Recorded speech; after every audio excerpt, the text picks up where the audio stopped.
Hey everyone, welcome to Mix It Up Art. Today we are going to be making this starfish using glue line drawing and chalk pastels.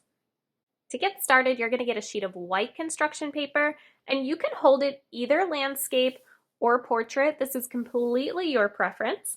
I'm going to hold mine landscape and all we're going to do is use a pencil and sketch out our starfish. Now, when you're drawing your starfish, there really is not a right or wrong way to make your starfish. Remember that each one is very different. They're all kind of shaped different, even though they still have those 5 points. So as long as you have those 5 points, feel free to make it however you want to make it. Mine, I usually like to do it so that way the ends kind of like turn in one direction a little bit, and I kind of make mine medium. It's not super skinny and not super thick either. It also helps me to rotate the picture when I'm drawing it to help kind of make everything look a little bit more symmetrical, although it is not going to be symmetrical at all, and that is just fine. Once you're pretty happy with the shape, what you're going to do is just erase all the lines that you don't want to keep. So once you have the outline of your starfish done, you're going to go ahead and get some black glue, and you're going to start by just putting the glue onto the line. And once you have it started, you can pick it up and then slowly trace the line. So I'm pretty close to the paper and I'm moving fairly slow to try to make sure I cover up that pencil line.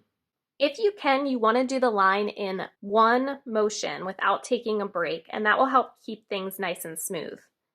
Once you're done with the outline, you're going to put a dot of glue in the middle, and I like to touch the tip of the glue bottle to the paper and then lift up. And then you're going to start at the end of each one and add a dot of glue in a line. So you're going in a straight line down to the center. And I'm going to bring these right in so that they go around that center dot. And then you can just add one or two more just in the middle, in between each limb. So now our starfish is ready to be put off to the side to dry. Now I have a starfish that I drew earlier that is dry. So once it's dry, it's going to be elevated a little bit where the glue is. And now we can add in our chalk pastel. Now you can use any colors that you want for this. I'm just going to use the colors that I saw on a picture of starfish that actually gave me the idea for this drawing. So the center of the starfish here was a blue, and it wasn't a very dark blue, it was kind of light. So I'm going to use this light medium blue just in the middle, and I'm just going to go around in a circle using the side of the chalk. And then around that circle was this bright green. So I'm going to use some bright green, go around that circle using the side of the chalk.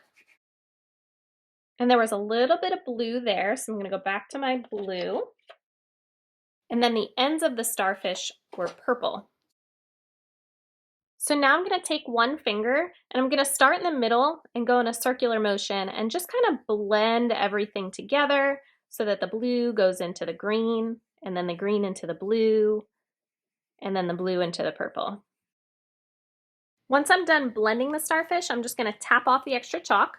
And now I can do the background. So again, you can use whatever colors you want for the background. I'm going to be using some blues, some yellows, and greens, and I'm going to use the side of the chalk and just kind of swirl in different spots some of those colors. Once I have my background mostly filled in, then I'm going to use two fingers and I'm going to blend the entire background. Remember that you can go back and layer on colors, so if you want one area to be darker or brighter, just add on some more chalk and blend again. So that's all there is to our glue line and chalk pastel starfish. Don't forget, if you want to leave me a comment or tweet me a picture of your artwork, to follow me on Twitter at MixItUpArt, and as always, have fun.